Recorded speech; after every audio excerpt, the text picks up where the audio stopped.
Welcome to Tarun IAS. My name is Rohit Kumar. आज हम बात करेंगे स्विफ्ट पेमेंट सिस्टम क्या है, इन पर हम चर्चा करेंगे। हम सभी को पता है कि इसके प्रतिबंध के बारे में भी हम जानेंगे, इसके प्रभाव के बारे में भी जानेंगे।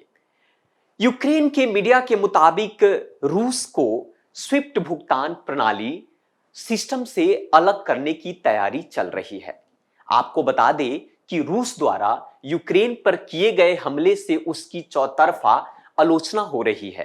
रूसी सेना के हवाई हमलों ने यूक्रेन के सशस्त्र बलों को 74 सैन्य ठिकानों को बर्बाद कर दिया गया है।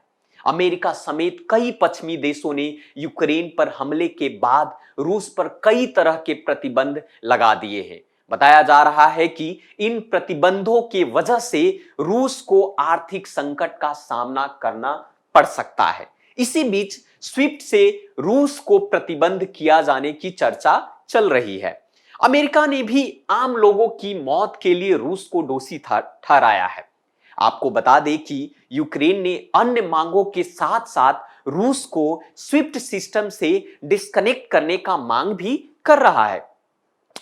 अब सबसे बड़ी बात यह है कि जान लेते हैं कि स्विफ्ट क्या होता है। आपको बता दें कि स्विफ्ट का full form society for world wide interbank financial telecommunications होता है।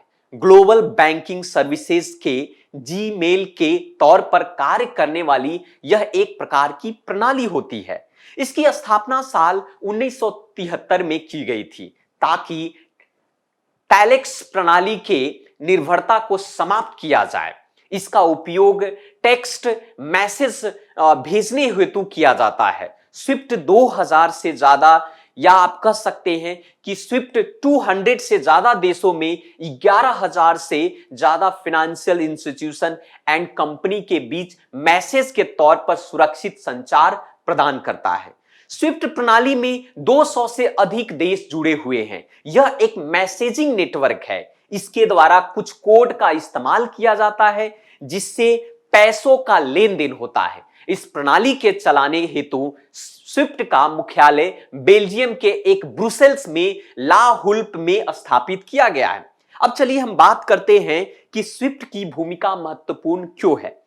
स्विफ्ट का महत्व इस बात से समझा जा सकता है कि साल 2012 में जब कुछ ईरानी बैंकों को स्विफ्ट से बाहर कर दिया गया था तो ईरान का तेल निर्यात एक दिन में 3 मिलियन बैरल से अधिक गिर गया था। वही जब साल 2014 में रूस को स्विफ्ट से बाहर करने की चेतावनी दी गई थी तो उस समय रूस के वित्त मंत्री ने देश की जीडीपी में गिरावट की चेतावनी दी थी।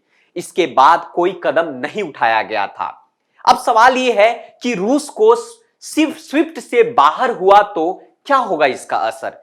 अगर रूस को स्विफ्ट से बाहर कर दिया जाता है तो रूस में घरेलू और विदेशी स्तर पर पैसों के लेन देन लगभग असंभव हो जाएगा। इससे रूस को फॉरेन करेंसी प्राप्त नहीं होगा। इसी वजह से रूस की कंपनीज और उसकी अर्थव्यवस्था पर बहुत बुरा प्रभाव पड़ेगा। हालांकि ऐसा नहीं है कि इसके नुकसान केवल रूस को ही होगा, बल्कि दूसरे देश को भी रूस से मिलने वाली संसाधन जैसे गैस, तेल और विभिन्न धातु प्राप्त नहीं हो सकेगी। तो ये था आपका स्विफ्ट।